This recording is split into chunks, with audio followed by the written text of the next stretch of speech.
Hello friends, good morning. Welcome সবাইকে আমার চ্যানেলের পক্ষ থেকে। তো তোমরা সবাই কেমন আছো? আশা করছি খুব ভালো আছো। তো দেখো, এখন কিন্তু একদম সকালবেলায়। তো একদম সকাল থেকে 5টার থেকে ঘুম থেকে উঠে কিন্তু বাসি কাজ সমস্ত কিছু কমপ্লিট।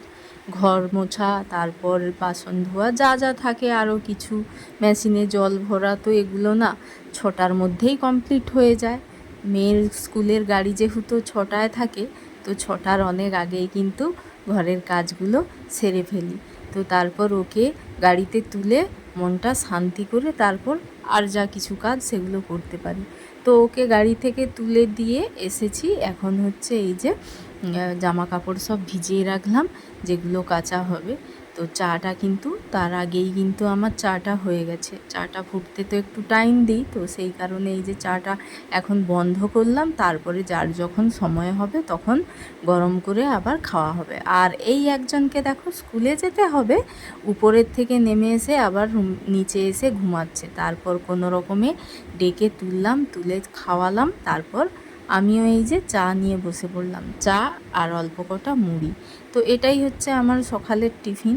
এইটুকুই খাই, একটু হালকা পাতলার উপর দিয়ে, আর সেরকমভাবে কিছু খাই না। তারপর এই যে কাছাকাছিগুলো এগুলো কেচে নিয়ে ধুয়ে আসলাম এখন ছাদের মধ্যে। আর দেখো আজকে না একদম ওয়েদারটা রৌদ্র নেই, তো কেমন যেন রোদ বেরায়নি, বেশ ভালো লাগছে, যেন একটু মেঘলা মেঘলা মতো লাগছে। কিন্তু বৃষ্টির আর উপায় নেই, বৃষ্টি সেই হচ্ছেই না। তো তারপরে এই যে ঘরটা ঝাড় দিয়ে দিচ্ছি, ভাবলাম যে স্নান করার আগে ঝাড় দিয়ে দিই, না হলে কিন্তু উপরের ঘরটা স্নান করার পরেই ঝাড় দেওয়া হয়, যেহেতু সকালে আর উপরে সেভাবে আসা হয় না। একেবারে কাচাকুচি সেরে স্নানটা সেরে উপরে আসা হয়। তো আজকে একটু আগেই আসলাম, তো এডিট করার বাকি ছিল, সেটাই করার জন্যে আসলাম। তো ভাবলাম যে ঘরটা ঝাড় টাড় দিয়ে দিই। তো এখন এই যে উপরের ঘরটা ঝাড় দিয়ে দিচ্ছি। আর উপরের ঘরটা মানে মোছা দিতেও হবে। তো উপরের ঘরটা কিন্তু প্রতিদিন মোছা দিই না, তো যখন ইচ্ছে হয় সপ্তাহে একবার দুবার এইভাবে করেই মোছা দিই। তো মুছতেও হবে, কেমন একটা হয়ে গেছে, ধুলো ধুলো লাগছে। যেহেতু উপরের ঘরটা না ইউজটা কম হয়, সেই কারণে কম ধোয়া হয়, মোছা হয়। তো তারপরে এই যে দেখো এখানে এসেছি, এদের নিয়ে পড়েছি জ্বালায়, তো যাচ্ছেই না। তো এদের আজকে বের করতেই হবে। তো দেখলাম যে আছে কি না, তো সত্যি সত্যি এখনও ওরা রয়েছে। তো ভাবলাম বরকে ডেকে নিয়ে আসলাম যে এদেরকে বের করো, না হলে তো বাচ্চা কাচ্চা নিয়ে সব নোংরা করবে। আর এই রুমটা যেহেতু আমাদের কেউ থাকে না, সেইভাবে তো কেউ মানে একেবারে পরিষ্কার, মানে কি বলবো, খাটের নিচেটা হয়তো একটু আছে, নোংরা আছে, কিছুদিন ছাড়া ছাড়া পরিষ্কার করা হয়। তো এখন যদি এরা থাকে তো আরও অপরিষ্কার করে ফেলবে। তো সেই কারণে দেখো খাটের নিচে এই যে কয়েকটা বালতি রয়েছে, এই যে একটা তার রয়েছে, পাইপ রয়েছে, তো এই যে ত্রিপল, আর ওদিকে রয়েছে ঝাঁটাগুলো। তো এই কয়েকটা জিনিস রয়েছে, তার মাঝেই কিন্তু এরা এসে বাসা বাঁধতে শুরু করে দিয়েছে। চলো আজকে এদেরকে বের করতেই হবে। ওই তো ছানা, ওই তো মেও ছানা, হে ওই তো মেও ছানা, দুটা মেও ছানা, ওই তো মেও ছানা, mu mu mu mu mu. দুটো আগে কটা? তিনটা। তিনটা। হে তো তিনটা, তিনটা। সে মাটা বেরিয়ে গেছে না? হ্যাঁ, ও, ওদেরকে এবার বাড়ির থেকে কিভাবে বের করানো যায়, বাপরে। ক্যামেরাতে একটু বড় বড় লাগছে, কিন্তু অতটাও বড় নয়, একদম ছোট্ট ছোট্ট বিড়াল ছানা। হেই, এই ছানাদের নিয়ে কি করব? ওরে বাবা, ওরে বাবা। মিশনে লেগে পড়েছে, মিশন উদ্ধার হোক বালতিতে ভরে বাইরে। বাপরে, ধরো ধরো ধরো ধরো। আর বিড়াল ছানাটা এসে তোমাকে দিবে পুরা একদম। এই তো দেখি দেখি কেমন লাগছে, দেখছি বালতিতে ভরে। ওগুলো সব লাগা লাগা বিড়াল। মায়ের কাছ থেকে সন্তানকে কখনোই কিন্তু আলাদা করা উচিত নয়। সেই মতো আমরাও ভেবেছিলাম যে এদেরকে দূরে কোথাও ছেড়ে দিয়ে আসবো, বিড়াল ছানাগুলোকে, কিন্তু মনটা সেই আটকেই রইল। আর যাই পরে হোক, একটা মানে মা হয়ে আর একটা মায়ের কোল শূন্য করা এটা কিন্তু একদম ঠিক নয়। তো বাড়ির সবাই আমরা আলোচনা করলাম যে ওদের মায়ের কাছেই ফিরিয়ে দেব। তো মা বিড়ালটা তো সেই কতবার আসছে আর ম্যাও ম্যাও করে বাচ্চাদের খুঁজেই যাচ্ছে।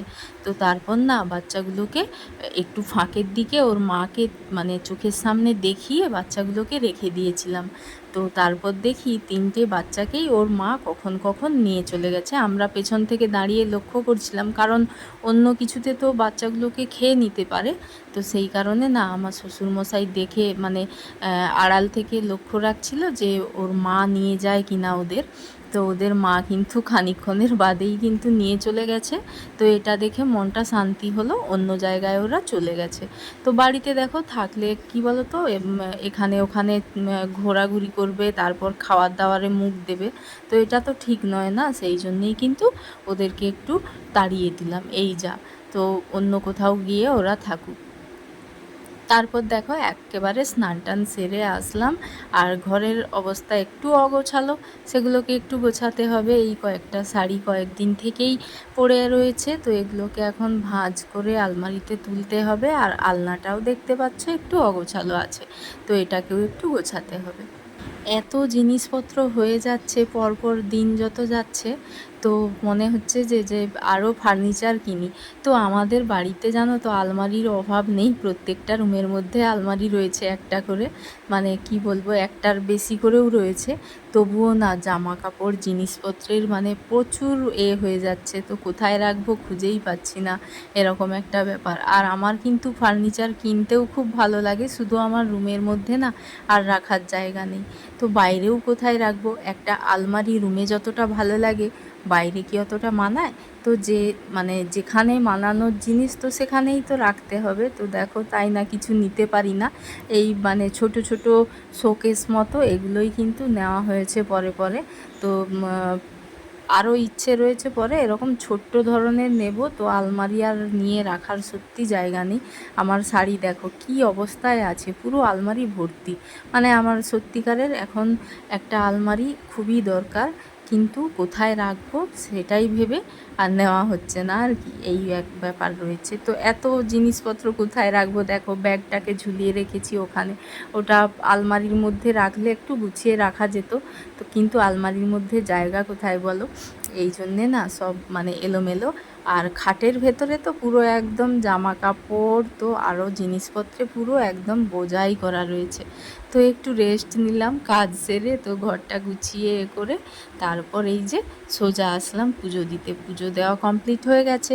তো তারপর দেখলাম এই যে বাড়ির গাছের নরম নারকেল বাবা ছাড়িয়ে রেখেছে টিফিনের জন্য, মুড়ি খাওয়ার জন্যে। তারপর সোজা আসলাম কিন্তু রান্নাঘরে রান্না বসাতে।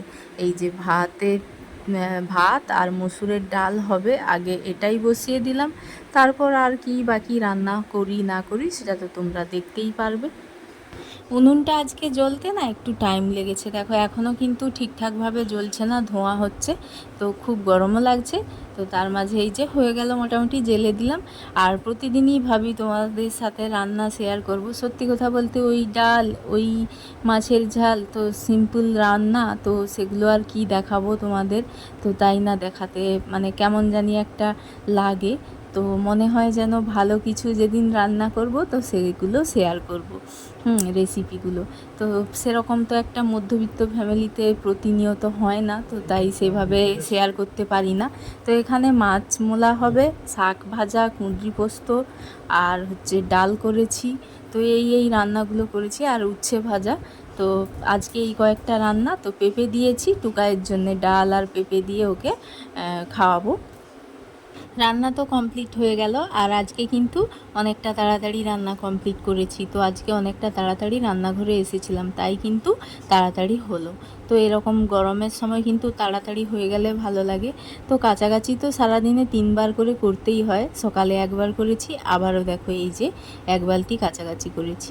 একেবারে দেখা হচ্ছে কিন্তু বিকেলবেলায়, রাস্তার সামনে দিয়ে কিন্তু ফুচকা যাচ্ছিল। তো তাই এই যে বর্মশাইকে বললাম যে ফুচকা কিনে দাও, ফুচকা কিনে দিয়েছে। তো এখন এই যে এখানে বসে পড়েছি 2 মেয়েকে নিয়ে, তো ফুচকাগুলো খাচ্ছি।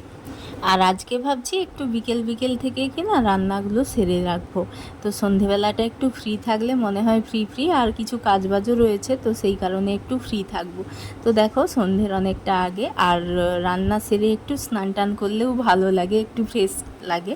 তো তাই এই যে লেগে পড়েছি, এখন হচ্ছে রুটি করব। তো প্রতিনিয়ত আমাদের তো রুটি হয়, তোমরা এতদিনে বুঝেই গিয়েছো। তো এই যে রুটি এখন ভাজতে বসে পড়েছি। আর আজকে বানাবো রাতে চাউমিন। তো সবাই বলল যে ঠিক আছে চাউমিন খেয়ে নেব, আজকে আর ভাত করতে হবে না। তো দেখো এই যে কারেন্টটা চলে গেল, তো এখন এই যে কারেন্ট চলে যাওয়াতে অন্ধকার হয়ে গেল। তো এখন এই যে একটা একটা করে রুটিগুলো ভেজে রাখবো। তো তারপর এই যে চাউমিনগুলো মানে রেডি করে রেখেছি। তো সন্ধে দেওয়ার পরে চাউমিনটা রেডি করে দেব।